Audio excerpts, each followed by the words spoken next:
Hello, and welcome back to Let's Play Planescape Torment with me, BringItDon. So if you remember, there was that cutscene where Pharod was attacked by a bunch of shadows, so I'm hoping he's dead so I can get a hold of his crutch and then go steal all of his treasure. And, yeah, so we're back in Pharod's court. He is definitely dead. Because it's weird that they made such a big deal about his crutch. And it's like, oh, well, you can't... You can vow not to do anything to him. I can have that. I don't know what this bronze sphere is for either.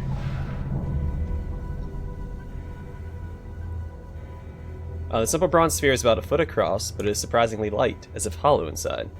Although its basic appearance is normal enough, the sphere somehow manages to offend the rest of your senses. The texture of the sphere, just the feel of it, gives you the impression it's an egg that's just about to burst open. Just touching it makes your skin crawl.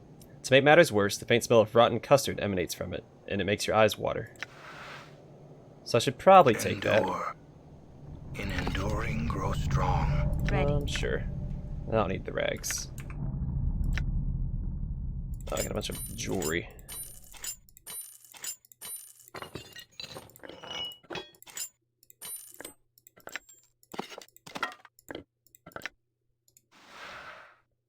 Pharod's crutch. Oh, it's an actual weapon.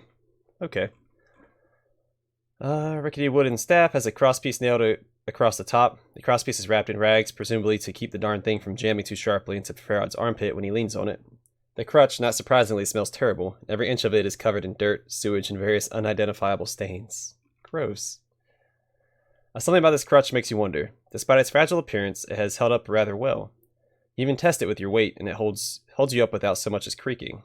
Considering Pharod's scavenging nature, the crutch may have had some value beyond its surface appearance form. It might even be usable as a weapon. Alright, let's get looking for a, Okay, I thought it was going to be in the doorway here. Or the doorway down south. There's two doorways here, and I thought it was suspicious that the doorways were there, but they didn't lead to anything. As you approach the archway, it begins to shimmer faintly. Notice that Pharod's crutch emits a similar glow. Touch the archway with the crutch. Alright, here we go. Done. All Stutter Crutches Hoard. It's an achievement. Okay, can't go up there yet.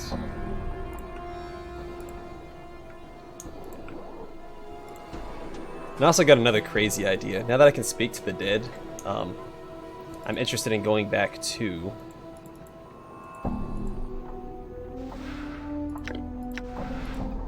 the mortuary. And seeing if the zombies have anything to say. Done.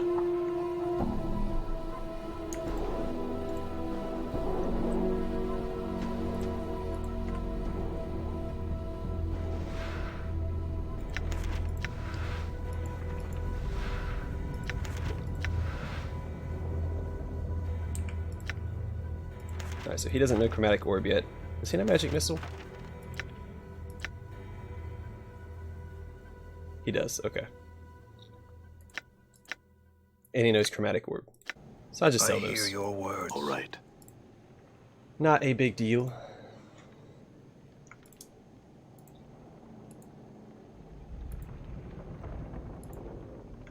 Bunch of books.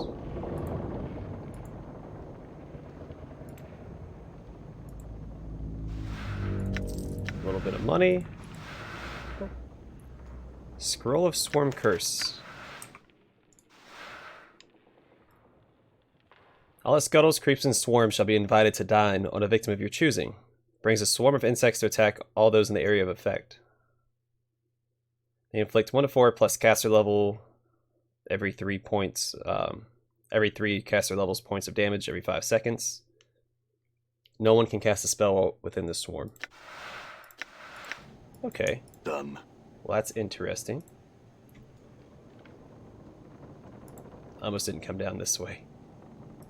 Wouldn't that have been embarrassing? Alright, well, let's stay on the catwalk for now. Yeah, after this, I'm going to return to Fells. See if there's any new tattoos.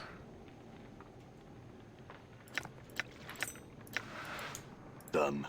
Because I completed a couple of quests in the lower ward. You never know. Because as you progress through the game, there's more tattoos available. I don't think Anna has full tattoos, does she? Yeah, she still needs one. Technically two, because that one doesn't do a lot for her. All right. Segmented earring. What do you do for me? Plus 2 to armor class versus piercing attacks. The Stinger earring. Alright, this earring has been made from the hardened shell of a segmented larva-like creature. Its shell has been treated with some sort of glazed finish that makes it look disturbingly alive. The wire that hooks to the ear looks like it is part of the larva itself, perhaps its stinger or antenna. To activate the earring's power, the wearer must prick his thumb with the stinger, allowing it to bond with its new owner. When awakened, this earring helps protect the wearer from attacks, giving the wearer's skin the same strength and durability of the larva's shell.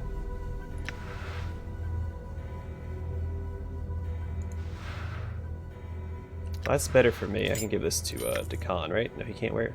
Really?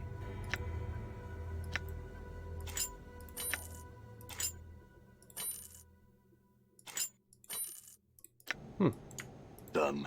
And with ears like his, I'm surprised they can't be pierced. And a glass eye. Hello. Angleless eye. Wasn't this for sale somewhere? So I thought I saw the... I've seen this somewhere before. What does this one do? Doesn't really give me any effect, but... yeah. All right. I'd rather have no effect than a negative effect. Honestly.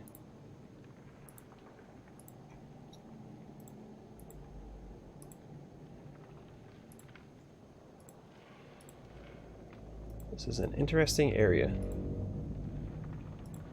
Nothing else in it. Oh, wait.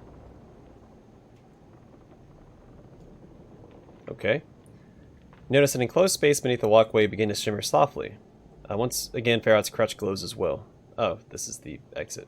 Touch the crutch to the walkway. That's not... I thought... The game was playing tricks on me. I thought that this bookshelf was on the first floor through here. But it's actually up on the walkway.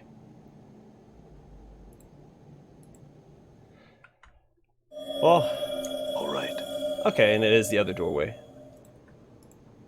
Interesting. Alright, let's return to Fells. It's going to be a good little jaunt to get back.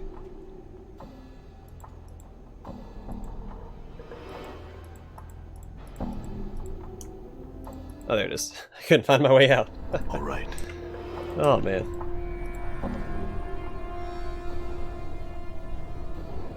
Also, there's something I've been wanting to do at Fells anyway to exhaust all the dialogue options, is talk with my other companions. I keep just foregoing that just to speak to them directly, because Done. I learned the Davis language, so I don't need anyone to translate for me.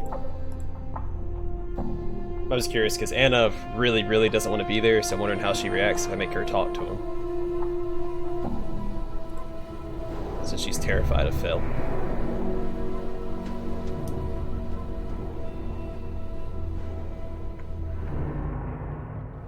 Well, I guess she's terrified of the lady, not necessarily Phil. Just what Phil represents. That is the lady's wrath.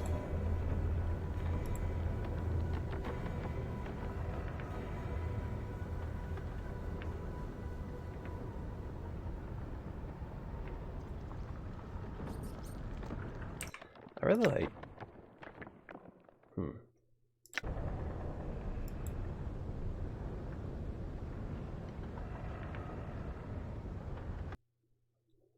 Alright, Fel should be here, right? I think that's the right one. But I can, looks like I can fast travel to Clerk's Ward as well now. All right. Which I did not know. Yeah. Because in order to learn the word I need for the decanter of endless water, I need to find someone named Normal. Someone starts with an N. Alright, so I'm going to exhaust some dialogue with Fel. Might be here for a minute. Anna, can you translate for me? Anna pauses for a moment. She looks torn. I can. Will you? Anna shakes her head. Nay, I'm not about to walk with you into the Lady's shadow, so's I'm not. Okay. I don't want to make her do it because that'll lower her morale. I don't want to do that. Dak'kon, can you translate for me? Dak'kon nods. So for the most part, it's the same stuff, right? Ask him what this place is. A slow train of symbols materialize around Fel's head. The symbols take several moments to resolve, starting with simple lines, then fleshing themselves out into breathtaking colors. This is where I tattoo color and life upon flesh and bone. What did he say, Dak'kon? He places pictures on flesh here. Tattoos. Let's see what tattoos he has available. And can I sell... No. Silent coins. Grants experience points when invoked.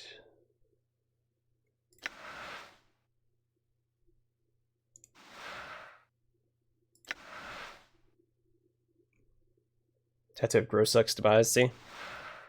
Invokes improved strength. Tattoo's power is limited. When its power is exhausted, it will vanish without a trace.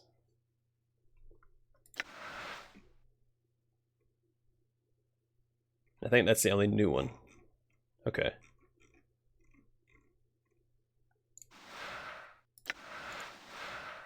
Oh wow, +9 to base hit points. Would be good for Dak'kon. And her, because she's a fighter and a thief. Is that a waste of money, though? I don't know. I'll hold off on it for now. Dak'kon translate.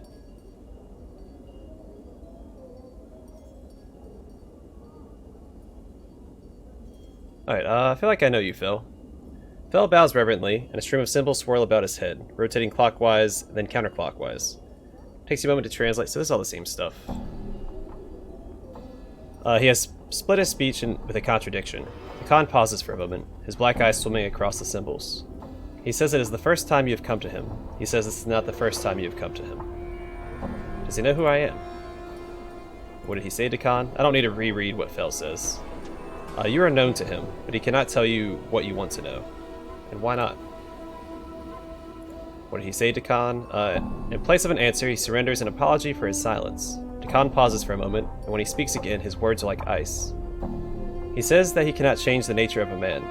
As Dak'kon repeats these words, you feel a terrible pressure in your head that fades with the last word. Why? And I can't do anything with that. Maybe I've already done that memory? Uh-oh. Ask him if he did the tattoos on this dismembered arm I found. Alright, I've already read that. What did he say, Dak'kon? Dak'kon studies the symbols, but he remains silent. Dak'kon, what is he saying? The arm is yours, the tattoos are his. Did he say anything more than that? Updated my journal. Dak'kon is silent for a moment, and suddenly, instinctively, you know Dak'kon is lying to you. He continues on with dead-level tone. The rest of the symbols are not known to me. So why are you lying to me? This is interesting. Dak'kon falls silent again. He does not turn to look at you. He seems to be staring at something leagues away. The symbols. There is no good in knowing the answer to what you ask. Since when has not knowing the truth of something ever really helped anyone, Dak'kon? The counselor who counsels ignorance betrays his station. Updated my journal. There is truth in your words. That truth should be known to me. Dak'kon is silent for a moment. Then he turns to you, his eyes hardened. Symbols speak of 4 you have traveled with in the past. Go on. What 4 are these? And we've already read all these. And what did he say, Dak'kon, about the 4 companions? Dak'kon isn't even looking at the symbols. The tattoo speaks of 4 minds. One was a woman who loved a man who knew her and knew not love. The other was a blind man who saw things no mortal eye could see. Another was a familiar, a mage's pet bought and bound. And the last was a slave. Why did you not want to tell me this? The 4 are bound with a symbol that is known to me. What symbol? The symbol sharpens, gaining edges. Yeah, it's the torment symbol. We've read that. What did he say, Dak'kon? The symbol is torment. He says that you have always worn it, for the flesh knows that it suffers, even when the mind does not.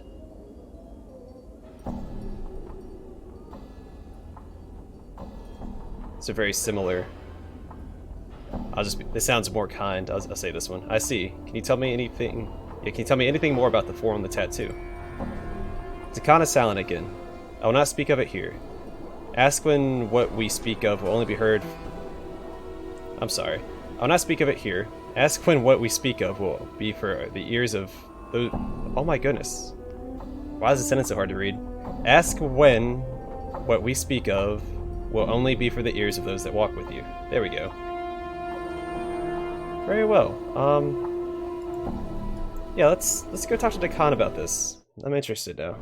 It's weird that he was lying about it. And then Anna won't even talk to Phil.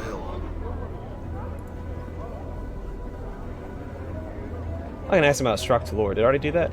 Dak'kon, what is Struck to Lore? Alright, never mind then.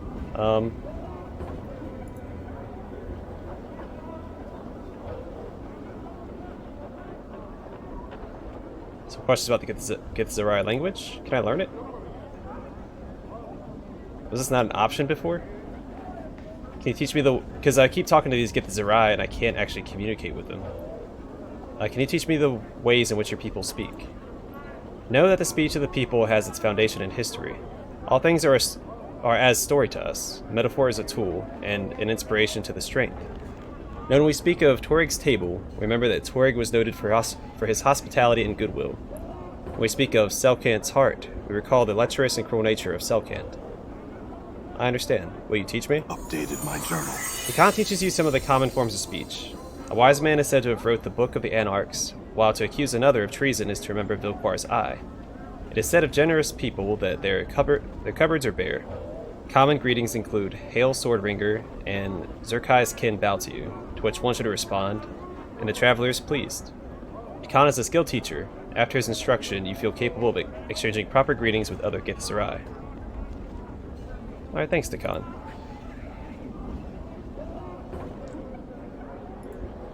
No, I'm not done talking to you. Tell me about the Four. What is your will? About our travels. Here we go. When Fel was describing the tattoo on my arm, you said you knew the symbols.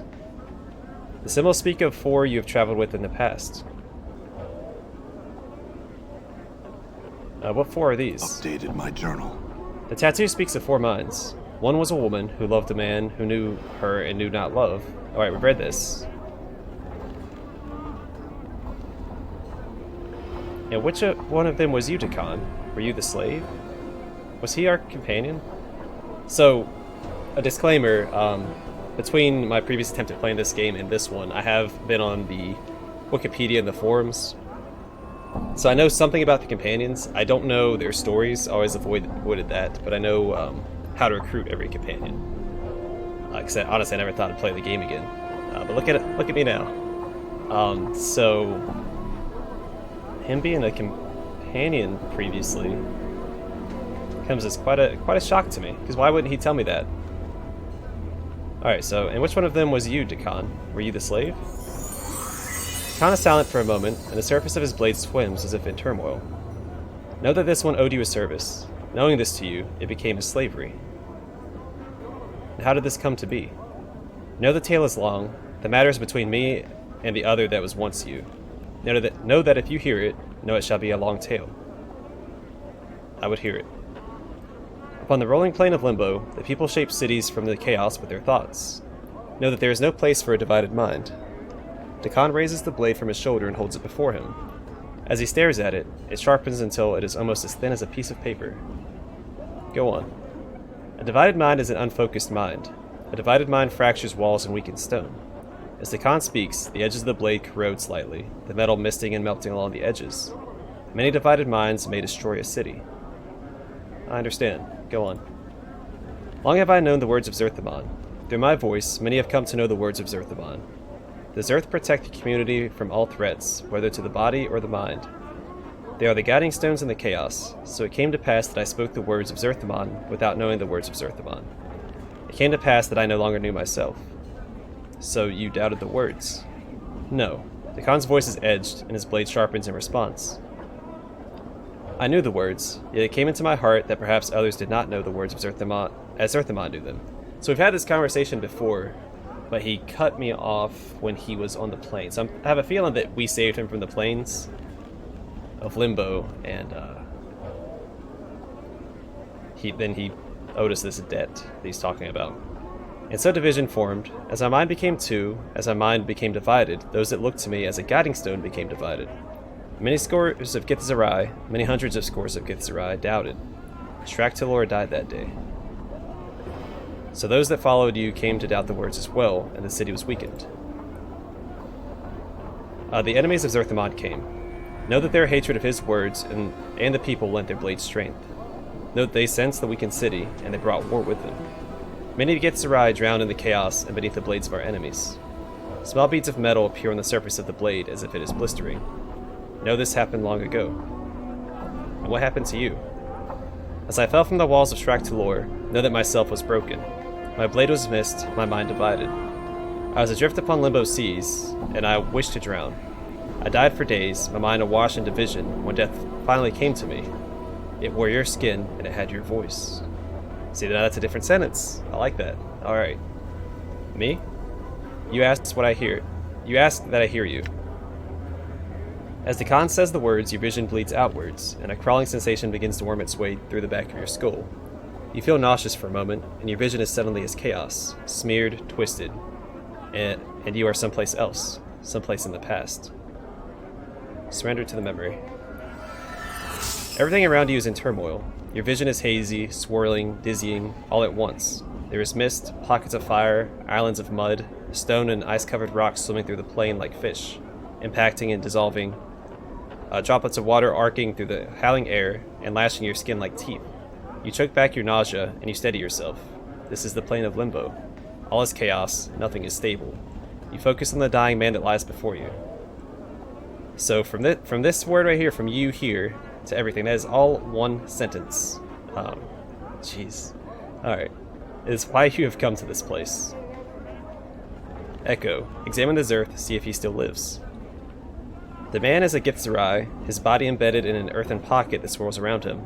Unconsciously, he has formed a grave from the elements, and though bits of fire and water lick at his face, he does not respond. His hands are ashen, his coal-black eyes focusing on nothing. His emaciated frame speaks of starvation, but you know it is the least of his wounds. It is faith that dealt him the mortal blow. Alright, look for the blade he carries. In his limp left hand is a twisted mass of metal, its surface having melted around his hand like a gauntlet. As you watch, it steams and hisses like a diseased snake. The Githzerai does not seem to be aware of it, but it is that weapon that has brought you here. Dak'kon, Zerth of Shrak-Tilor drowning, last wielder of the Karak blade, know that I have come to you with the words of Zerthamon, carved not in chaos, but in stone, carved by the will in an unbroken circle.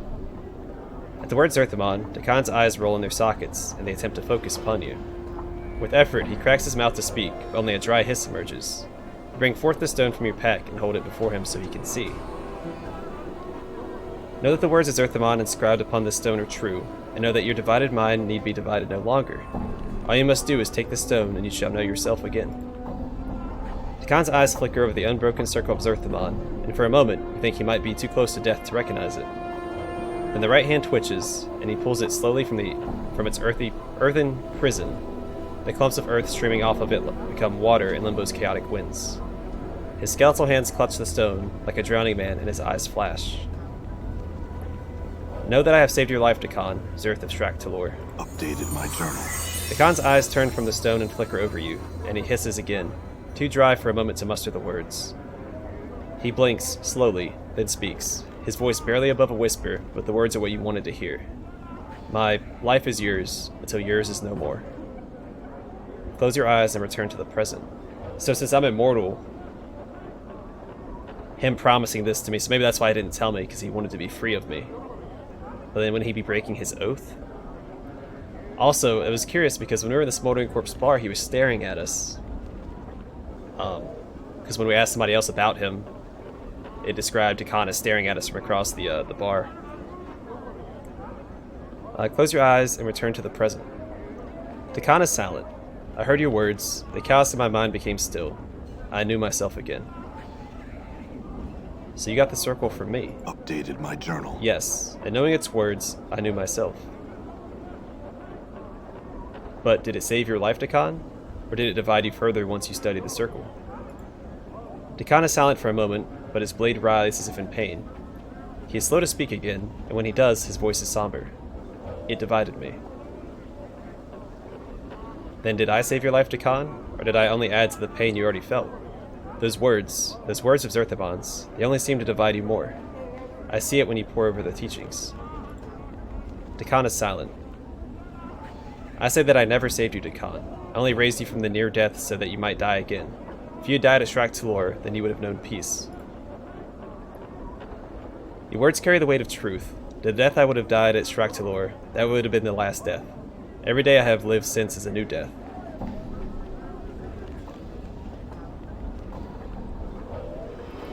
Alright, you need serve me no more, Dak'kon. I never saved your life. I only killed you twice. You owe me nothing. No. Dak'kon's forehead creases in pain, and his eyes stare through you. It is not your word that carries the weight, and your word will not free me. The word that chains me is mine. The torment is mine. I know in my heart that the chains remain. Words will not free them. Is there any way you can be freed? You must die a final death. Yet your path is not death's path.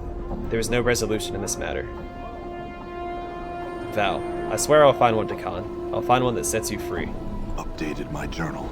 Dak'kon's voice becomes ragged, as if he has suddenly become sick. Know that you have added other words to my words. His expression is pain, and his gaze meets yours. Now you have chained us both. Alright, other things I would know.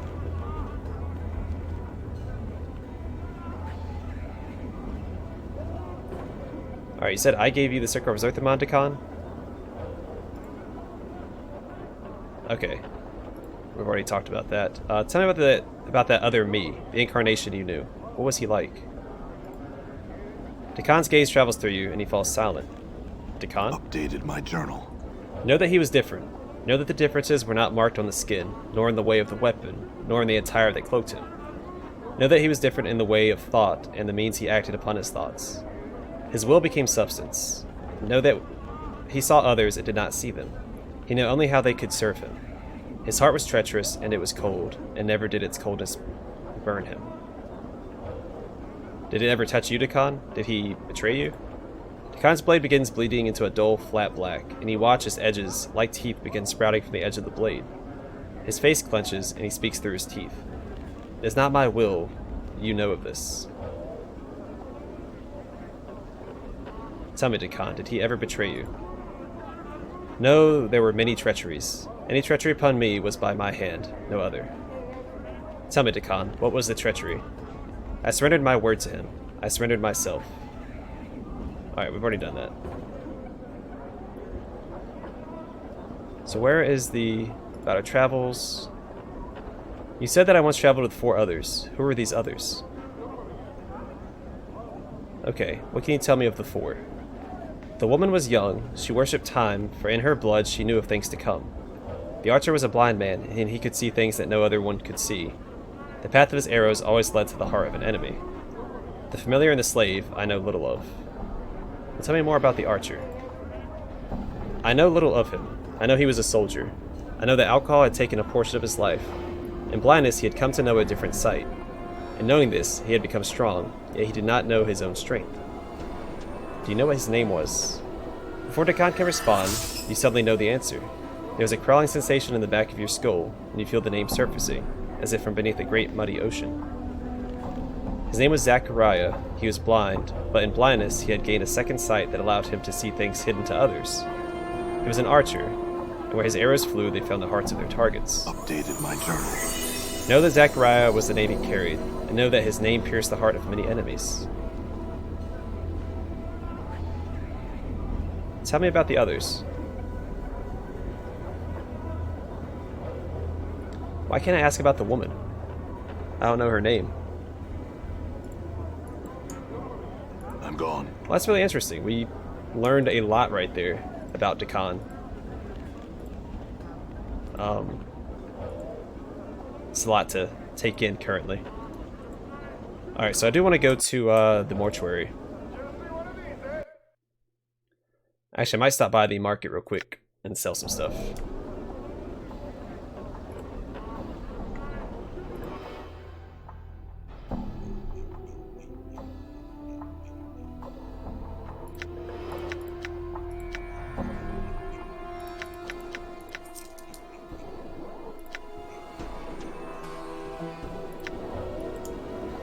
No, that's all I wanted to I'm sell. gone.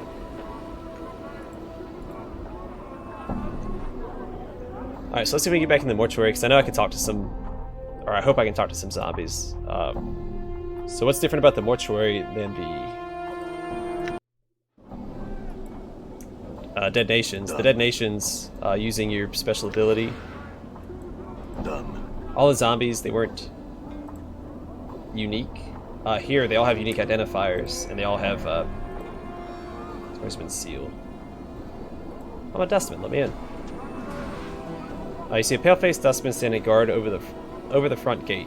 He's staring off across the city rooftops with a distant expression. As you approach, he turns to face you. Yes? I had some questions. He nods and waits. I'm a dustman initiate. I'd like to enter the mortuary. He nods. Very well, follow me. Alright. All right. I'm just gonna run around and see if the zombies have anything interesting to say. If they don't, then so be it. Diet Nara. Okay.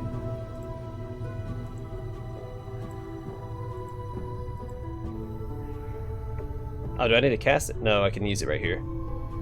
So this woman's corpse pauses and it's trudging about as you approach. Notice the number 114 is carved into her forehead. Her mouth has been sewn shut, but the threading is slowly coming loose and faint moans issue from between her lips. Use your story's bones tell ability on the corpse. This corpse makes no reply. Okay, it's too far gone. Done. That's disappointing. Alright, well, I'll just talk to the ones on the first floor then. If they don't have anything to say, then I'll stay off the other floors. This reanimated male corpse has the numbers 1041 carved into its forehead. Despite its taut, desiccated flesh, it is apparent that its features once had a rather exotic cast to them. The zombie's lips have been stitched closed, most likely to prevent it from moaning incessantly, and it smells strongly of formaldehyde. The corpse rails for a moment as the spirit revisits its one-time home. Its almond-shaped eyes become dark once more, a faint bronze cast creeping over the pale flesh. It straightens itself, brushing the dust off its clothes. At last noticing its collar, the ghost peers at you for a moment with curious eyes, then bows slightly. Bow in return. The spirit smiles for a moment, as if pleased. He composes himself, standing with one hand behind him as he begins to speak in a soft, lilting tone. Shuang Jian Shir Nan Bai Yinan. Dongfeng Wu Li Bei Hua Sarn. Chuen Sarn Da Si Sai Feng Jin. La Jia Shern. I don't know what I'm saying. That being said, he appears content to stand and wait patiently for your reply. I have no idea what you were saying. Can you understand my words at all? The spirit pauses for a moment as if to think. He then begins to speak again in a thickly accented, yet deeply refined voice. You must forgive me, honorable sir. It has been no small length of time since I had to speak your language. No doubt my spirit has been summoned here to answer your questions. What is it you would know of me? Who are you? Who I am is a difficult question to answer. Who I was is not. I was known as Zhuang Bei, tutor and bodyguard to Lu Ziji, daughter of Censor Xian. Tutor and bodyguard? Yes, it is not so uncommon where I hail from. It was my duty to stay by Miss Lu at all times, not only to keep her from harm, but to educate her. I was regarded as a scholar of some repute as well as a swordsman, you see. Perhaps I would have served her better were I a better swordsman, though. Served her better. Did you fail her somehow? I'll tell you the entire tale. As the tutor and bodyguard of Lu Ziji, I am of course charged with both her education and defense. One fair evening we were standing on a balcony over the courtyard, where I was teaching her about the various constellations. Please go on. Of course. As we stood there, two assassins suddenly burst down from the rooftop to the balcony, most likely there to slay or kidnap Miss Lu. Shouting for the guards, I drew my blade and leapt to her defense. In the ensuing battle, the balcony's railing was shattered, and the four of us fell into the Jade Portal. The what? Jade Portal. Oh, pardon the assumption on my part. The Jade Portal is a circular pool that lies in the courtyard. Paved with tiles of green and white soapstone, it is called the Portal because it is said, at times, glimpses of another place appear reflected in its shimmering waters. I see. Please continue your story. As I was saying, we fell into the Jade Portal. I had never imagined it actually was a portal in any sense of the word, but surely enough it was. I suddenly found myself lying in an unfamiliar alleyway, my leg broken. I reoriented myself only in time to see the assassin fleeing, lose easy tossed over one of their shoulders. Strange indeed. Go on, please. Well, that is mostly all. I left about painfully until I found someone to heal my leg. They took what little coin I had as payment. From that healer and others, I learned the tongue of the people here, all the while scouring the place for the 2 assassins in my charge. You never found him, then? I hunted down one of them, but he would not speak. I executed him and kept his head in a silk bag so that I could bring it back for the censor when I returned his daughter to him. He frowns for a moment before he continues. The other assassin eluded me. He did more than that, in fact. He slew me before I could kill him and rescue my charge. Sad, but it is all behind me now. Would you have known how to return to your land had you rescued this Sigil?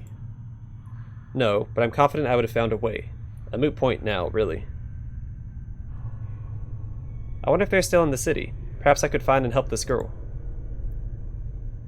Your offer marks you as a noble man. However, no less than 75 years have passed since I was slain. The man who assassinated me is long dead by now, and most likely ZZ as well. Alright, another question. Where are you from? I was from a place called Shaolong, a place I once regarded as the center of the universe. He seems to find mild amusement at that thought. So many places, so many worlds. I once considered myself a truly learned man, yet truly knew so little when I died. How did you arrive from this Shaolong? Okay, we've already learned about that.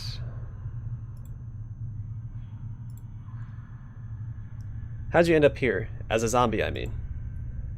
I was murdered by one of the men I fell into this world with. I had been hunting him in the city for many, many weeks. It was during this time that I learned your language, but he found me first. Professional assassin. He caught me unawares and slew me as I slept. I see, but do you know how your corpse came to be working here? Ah, that. I was approached one night by a young woman on the street. She was from an organization called the Dustman, the same that oversees this complex. She proposed to me that in return for a small sum of money, that my corpse could be used here upon my demise. And that didn't seem a bit odd to you? Perhaps at first. The idea is a bit macabre after all. But after speaking with her for some time, I realized that they, the Dustmen, feel much the same way I do regarding death. My body, a vehicle only, nothing more. I believe their true death to be the exalted state that I, personally, seek to attain. Total release and detachment from the material world. Should my corpse, having served its purpose as my mortal shell, manage to serve some small purpose here, so much the better. The spirit smiles at you politely. I see your reasoning. Oh, where are you? Where your spirit resides now? The spirit seems pained for a moment. My spirit resides in the realm of illustrious magistrate, Yen Weng Ye, the Palace of Judgment. Is something wrong? Is it such a bad place? Well, you see, the spirit stops for a moment to think, rubbing the corpse's withered hands together. When I arrived, after a short period of waiting, I was to be ushered to my final true destination. However, there was some sort of commotion during my escort through the palace, and I was left alone in a side room with the promise that I would be attended to in a moment. And? Well, you see, no one ever returned for me. I waited quietly for what seemed like days, but it was to no avail. I eventually left the room to wander the palace, hoping to find someone to direct me. He sighs softly, the faint scent of embalming fluid carried with his exhalation.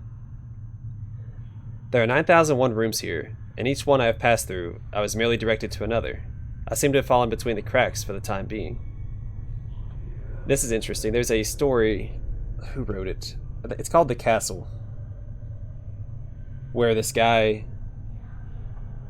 he basically, it's a story about bureaucracy, and he's just going to and fro trying to find out. I think that's the story where he's being charged with a crime, but he doesn't know what the crime is. And he's being sent to all these people to find out what his crime was, and eventually he gets charged and then killed without ever figuring out what his crime was. Whether or not he was actually guilty or not, because he didn't know what crime he committed. Anything I could do to help? Your offer is too kind. I'm afraid, however, that there is nothing you can do.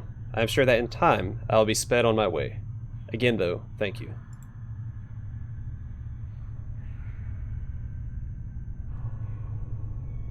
What do you know of this place? This building? Nothing at all. I had heard of it, knew my corpse was to serve here, but that is all. I know almost as little about this great city, Sigil. My weeks here were spent searching for the men I fell into this world with and learning the language. Though it pained me, I had time for little else. I could have learned so much from the myriad wonders of such a place. You speak well for one with so little time to learn a language. Linguistics, in fact, is an area of great interest to me. When I became a scholar, I found I could learn new tongues with little trouble at all. Anyway, what was that you spoke when you first appeared? Oh, that. It was a poem. Difficult to translate. Did you have another question, perhaps? He smiles at you uneasily. No, but I think I'd like to know more about this poem. Very well. He thinks for a moment, tapping the ends of the corpse's long, bony fingers together. Soon, he begins to speak once more in a steady, measured rhythm. It is difficult to meet as it is difficult to part. The north wind was weakened, hundreds of flowers fade away. When the spring worms die, the silk shall never come again. When the candle wax becomes ash, tears shall stop. He smiles at you politely. Okay. Well, that was everything I guess we could learn from him. Oh crap, we're well over time. Okay, so the next episode will probably be spent talking to just zombie workers. I'll probably go around before I record and see if they actually have anything to say. That way we can just skip the ones that aren't impressive. But that was interesting. There's going to be a lot of reading next episode, I think. And, yeah. And I'm pretty excited about it. I like all the dialogue in the game. Anyway, my voice just cracked. It's alright. I'm only almost 30 years old. My voice still cracks. Anyway, thanks for watching, and I hope to see y'all in the next episode.